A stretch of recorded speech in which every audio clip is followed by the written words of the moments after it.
Hello दोस्तों, एक बार फिर से स्वागत है आप सभी लोगों का मेरे यूट्यूब चैनल पे।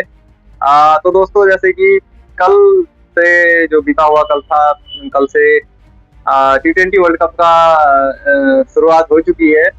और कल के दिन 3 मुकाबले खेले गए। आज हम उन तीनों मुकाबलों के बारे में बात करेंगे, लेकिन सबसे पहले शुरू करते हैं इंडिया के मुकाबले से। इंडिया और यूएसए के बीच में शाम को मुकाबला खेला गया था। मुंबई में मुकाबला खेला गया वानखेड़े में। और वानखेड़े की पिच नॉर्मली अच्छी रहती है बैटिंग के लिए, लेकिन शुरुआत में वो तेज गेंदबाजों को भी कुछ मदद मिलती है। तो उस मैच के बारे में थोड़ी सी बात कर लेते हैं। सबसे पहले तो मैं ये कहूंगा कि जो ये ओवर कॉन्फिडेंस होता है ना, थोड़ा वो नहीं होना चाहिए मेरे हिसाब से। तो आपके अपोनेंट कोई भी हो, कुछ भी हो, लेकिन ये क्रिकेट है, ये खेल अनिश्चितताओं का खेल है। ये मतलब इतना ओवर कॉन्फिडेंस होना नहीं चाहिए। मैं सुबह से देख रहा था, जो कमेंटेटर है, ब्रॉडकास्टर है, सब ये 300 बना देंगे, 300 बना देंगे, बैटिंग आएगी तो 300 बना देंगे। ऐसा नहीं होता है यार। सामने वाला भी खेलने आया है, सामने वाला कोई मजाक थोड़ी है। इंटरनेशनल क्रिकेट खेल रहे हैं वो भी अपने देश की तरफ से, तो कुछ ना कुछ क्वालिटी तो होगी उनके पास भी, कुछ ना कुछ प्लानिंग तो की होगी उन लोगों ने भी। इतना बड़ा टूर्नामेंट खेलने आ रहे होंगे तो कुछ ना कुछ तो तैयारी करके आए होंगे वो। तो इतना, मैं तो पहले ये कह रहा हूँ कि इतना ज्यादा ओवर कॉन्फिडेंस होना नहीं चाहिए किसी भी टीम को, भले ही वो इंडिया हो या कोई और भी हो। किसी भी टीम को इतना ओवर कॉन्फिडेंस होना नहीं चाहिए। और ये कल का जो मैच था, ये एक तरह का आईना था टीम इंडिया के लिए, जो कि मेरे हिसाब से जरूरी भी था। क्योंकि जिस तरह से एक ओवर कॉन्फिडेंस में आ गए थे सारे कमेंटेटर्स भी और सारे ब्रॉडकास्टर्स भी, दर्शक भी, कि हाँ 300 बनेंगे आज, तो पहले बैटिंग आने तो 300। ऐसा 300 मतलब बहुत बड़ी चीज होती है यार। T20 में 20 ओवर के खेल में 300 बनाना कोई मजाक थोड़ी हो रहा है। हर ओवर में 15 रन मारने कोई आसान बात थोड़ी हो रही है। पहले ओवर से लेकर आखिरी ओवर तक हर ओवर में 15 रन मारना कोई आसान बात हो रही है। तो ये तो इतना ओवर कॉन्फिडेंस ठीक होता नहीं है। तो थोड़ा स्कोर कार्ड डिस्कस कर लेते हैं इस मैच के बारे में। तो टॉस जीतती है यूएसए की टीम। और यूएसए की टीम गेंदबाजी का फैसला करती है। इंडिया आती है बैटिंग करने के लिए। अभिषेक शर्मा और ईशान किशन ही आते हैं ओपन करने के लिए। अभिषेक शर्मा पहली गेंद में आउट होते हैं, गोल्डन टच पे आउट होते हैं। पूरी तैयारी के साथ आती है यूएसए की टीम। अली खान एक बढ़िया वो बाहर निकलती हुई गेंद डालते हैं, और कवर डीप में फील्डर लगाया था, डीप कवर में, और वहां सीधा फील्डर के हाथ में खेल गए अभिषेक शर्मा। और उसके अलावा ईशान किशन भी 20 रन बनाते हैं 16 गेंदों में। एक जीवनदान भी मिला ईशान किशन को।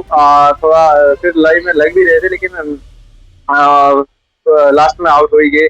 उसके बाद तिलक वर्मा आते हैं 3 नंबर पे, 25 रन आते हैं 16 गेंदों में। तगड़े लग रहे थे तिलक वर्मा, लेकिन वो भी आउट होते हैं। उसके बाद आते हैं नंबर 4 पे सूर्य कुमार यादव। सूर्य कुमार यादव की यहाँ बहुत तारीफ बनती है। जिस तरह से एक कप्तानी इनिंग खेली है, जिस तरह से पूरी टीम को संभाला है आज, मतलब ये इंडिया जीती कल का मैच, वो पूरा श्रेय सूर्य कुमार यादव का जाता है। जिस तरह से उन्होंने बैटिंग की, इंडिया ने कुल मिला के 161 रन बनाए हैं, उसमें से 84 रन, 50% से ज्यादा रन अकेले सूर्य कुमार यादव ने बनाए हैं। और एक तरफ से विकेटें गिरते जा रही हैं, ना रन आ रहे हैं, मतलब सूर्य कुमार यादव ने पूरी जिम्मेदारी उठाई, अपनी विकेट भी बचाई और लास्ट में रन भी बनाए। एक तरह से एक टाइम पे तो शायद रन बॉल भी नहीं थे, उससे भी नीचे चल रहे थे, लेकिन लास्ट में चलते चलते 49 में 84 बना के इतनी एक तगड़ी इनिंग खेल के गए। सूर्य कुमार यादव की यहाँ पे बहुत तारीफ बनती है। जिस तरह का पूरा अपना एक्सपीरियंस दिखाया उन्होंने। पिछले बार वर्ल्ड कप में भी यूएसए के खिलाफ 50 मारी थी, वहां भी क्रूशियल टाइम था, वहां भी गेम फंस सकता था, लेकिन वहां भी 50 मारी। और यहाँ तो कप्तान थे, कप्तानी नॉक खेली, बढ़िया नॉक थी सूर्य कुमार यादव की। और उसके बाद शिवम दुबे 0 में आउट हो जाते हैं, रिंकू सिंह 6 बनाते हैं 14 में, हार्दिक पांड्या 5 बनाते हैं 6 में, अक्षर पटेल 14-11 में, और अर्शदीप सिंह 4-6 में, वरुण 0-0। मतलब सूर्य कुमार यादव के अलावा कोई रिस्पॉन्सिबिलिटी देने को तैयार ही नहीं है। चलो ईशान किशन और ऊपर तिलक वर्मा का मुझे समझ आता है कि ठीक है, एक ब्रांड ऑफ क्रिकेट खेल रहे हैं, तो वो उस हिसाब से खेल रहे थे शुरू में। ईशान, अभिषेक और तिलक का मुझे समझ में आता है, लेकिन नीचे यार दुबे आते हैं, रिंकू आते हैं, हार्दिक आते हैं, अक्षर आते हैं, तो थोड़ी तो जिम्मेदारी कुछ तो बनती है। तो आपकी टीम इस पोजीशन में है, वर्ल्ड कप का जैसा मैच है, और आप आए हैं, उड़ा रहे हैं, बस लगे पड़े हैं। इस तरह से खेल नहीं खेला जाता है। मतलब अपोनेंट रेस्पेक्ट, मतलब गेंद को तो रेस्पेक्ट करो, गेंदबाज को करो ना करो, लेकिन जो गेंद डाल रहा है उसको तो रेस्पेक्ट करो। कोई अपोनेंट छोटी बड़ी नहीं समझना चाहिए किसी को। हर मतलब सारे खिलाड़ी अपना बेस्ट देने के लिए तो आए हैं वर्ल्ड कप में, कुछ ना कुछ तैयारी करके तो आए होंगे। तो इतना ओवर कॉन्फिडेंस रहना नहीं चाहिए, टू बी ऑनेस्ट। और वही अपना यूएसए की बॉलिंग की बात करें तो यूएसए ने बहुत बढ़िया बॉलिंग की। सौरभ नेतृत्व तो बहुत खराब रहा इनका दिन। 4 ओवर में 65 खा गए, एक यही थे जो इतना रन खा गए। अगर इनने भी अच्छी गेंदबाजी की होती ना तो ये शायद ये अपना यूएसए मतलब इंडिया 161 तक पहुंचती नहीं। उसके बाद अली खान 2 ही ओवर करते हैं, 13 रन देते हैं, एक विकेट चटकाते हैं अभिषेक शर्मा की। और अली खान अनफॉर्चुनेटली फील्डिंग करते हुए इंजर्ड हो जाते हैं, फिर अगले 2 ओवर डाल नहीं पाते हैं डेथ में। यही यही एक रीजन था मैं कहूंगा अली खान जो इंजर्ड हुए, इसकी वजह से इंडिया 161 तक पहुंची नहीं। तो अगर अली खान फिट होते तो, क्योंकि आखिरी 4 में से तो 2 ओवर अली खान के थे, तो वहाँ रन पाना मुश्किल था। उसके बाद साल्विक 4 विकेट चटकाते हैं और वो पावर प्ले का आखिरी ओवर, एक ही ओवर में 3 विकेट चटका के जाता है। दुबे को आउट करते हैं, तिलक को आउट करते हैं और ईशान को आउट करते हैं। 3 विकेट वो एक ही ओवर में चटकाते हैं साल्विक, बहुत बढ़िया गेंदबाजी।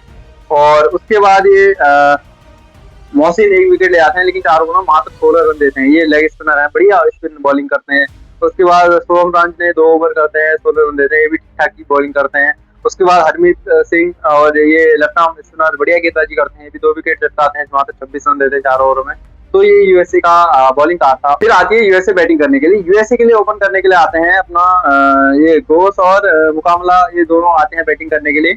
अगर यूएसए को ये मैच जीतना था या उसके आसपास पहुंचना था तो ये ओपनिंग पार्टनरशिप इनकी जरूरी थी। घोष अच्छे बैट्समैन हैं, ये बड़े बड़े हिट भी मारते हैं, इनका चलना जरूरी था, लेकिन ये चल नहीं है। 6 रन आते हैं 9 में। और ये मुकाबला जो दूसरे ओपनर थे ये भी 2 बनाते हैं।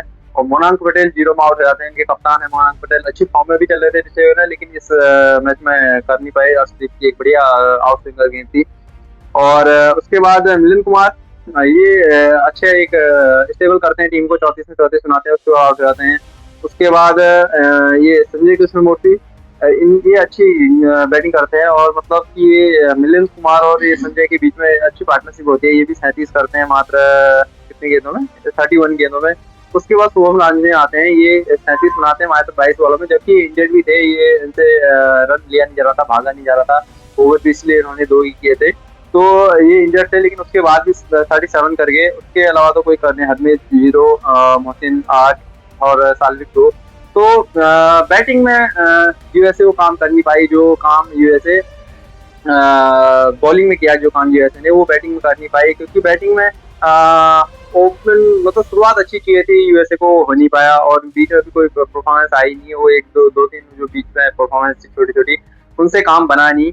और वहीं इंडिया की बॉलिंग की बात करें तो अर्शदीप सिंह 2 विकेट ले जाते हैं, और सिराज 3 विकेट ले जाते हैं, वरुण 1 विकेट ले जाते हैं, अक्षर 2 विकेट ले जाते हैं, और हार्दिक को कोई विकेट नहीं मिलता है। 5 गेंदबाजों का इस्तेमाल करती है यहाँ पे टीम इंडिया। और हार्दिक 4 ओवर में 34 थोड़े से महंगे साबित होते हैं, लेकिन बाकी 4 गेंदबाजों ने बहुत बढ़िया गेंदबाजी की। और स्पेशली तारीफ यहाँ मैं मोहम्मद सिराज की करना चाहूंगा। मोहम्मद सिराज शायद 2024 के बाद पहला T20 मैच खेल रहे हैं। और एक टाइम में तो मोहम्मद सिराज को पता भी नहीं होगा कि मैं इस वर्ल्ड कप में होऊंगा, मतलब होऊंगा कि नहीं होऊंगा, लेकिन आप आए भी है और प्लेइंग 11 में भी आए पहले मैच में। और पहले मैच में बहुत बढ़िया गेंदबाजी करके दिखाई भी मोहम्मद सिराज ने। 3 विकेट चटकाई बढ़िया। अर्शदीप सिंह हमेशा बढ़िया करते हैं, 2 विकेट चटकाए वो भी।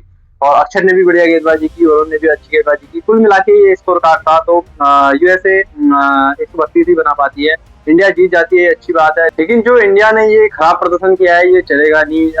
चलो कल तो यूएसए की टीम थी, अनएक्सपीरियंस टीम थी, लेकिन जब बड़ी टीम के खिलाफ खेलेंगे तो ये इस तरह के प्रदर्शन देखने को नहीं, मतलब इस तरीके का प्रदर्शन से आप मैच नहीं जीत पाएंगे।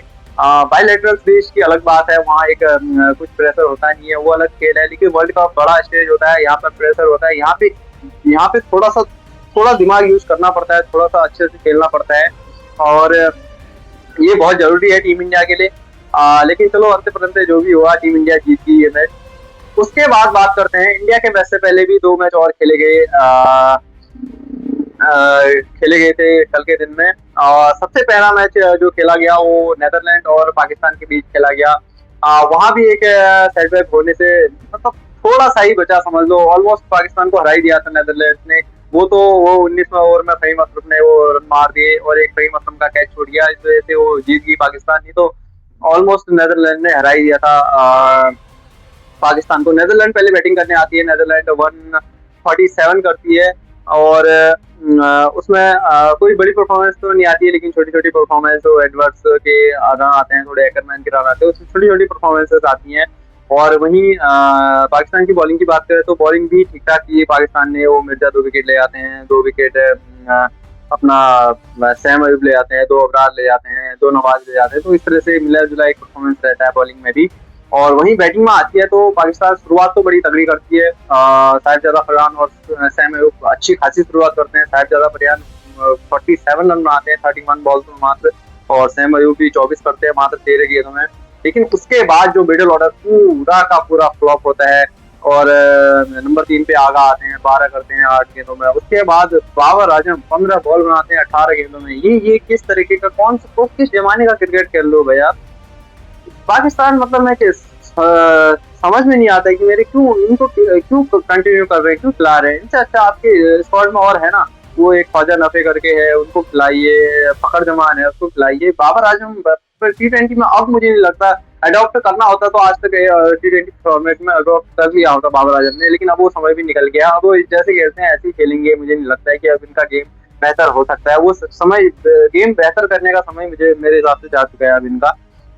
और उसके अलावा कोई परफॉर्मेंस इनकी आती नहीं है। वो तो लास्ट में सही मतलब आते हैं, वो जिता जाते हैं। इनको 29 बनाते हैं मात्र 11 बॉलों में, वो इनकी इज्जत बचा लेते हैं। नहीं तो नेदरलैंड ने इनको फेल दिया था यहाँ पे।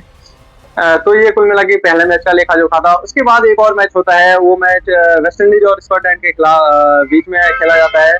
और इस मैच में वेस्ट इंडीज आती है पहली बैटिंग करने के लिए।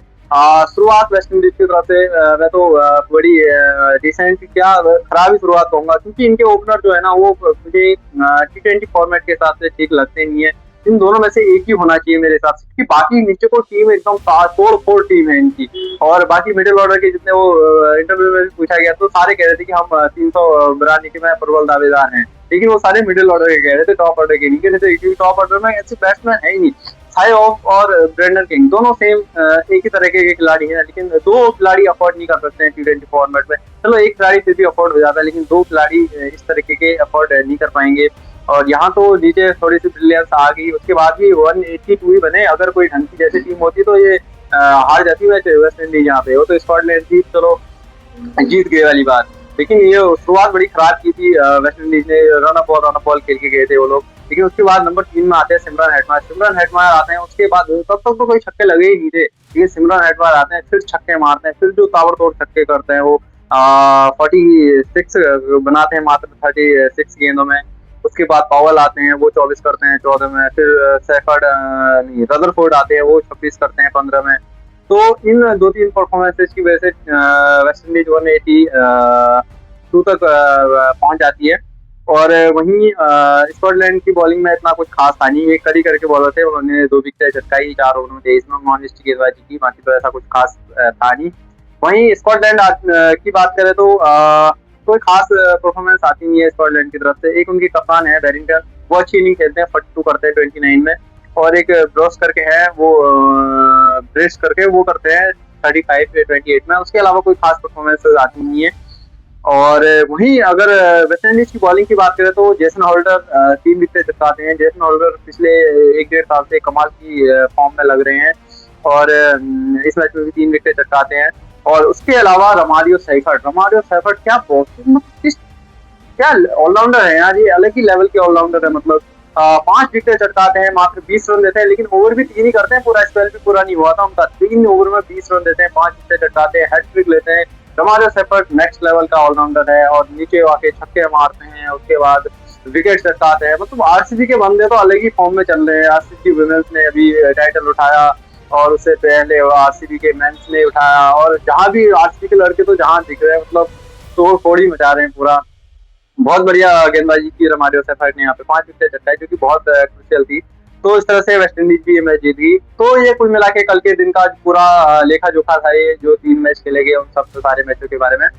बाकी आज के इतना ही, फिर मिलते हैं अगली वीडियो के साथ। तब तक ध्यान रखिए अपना।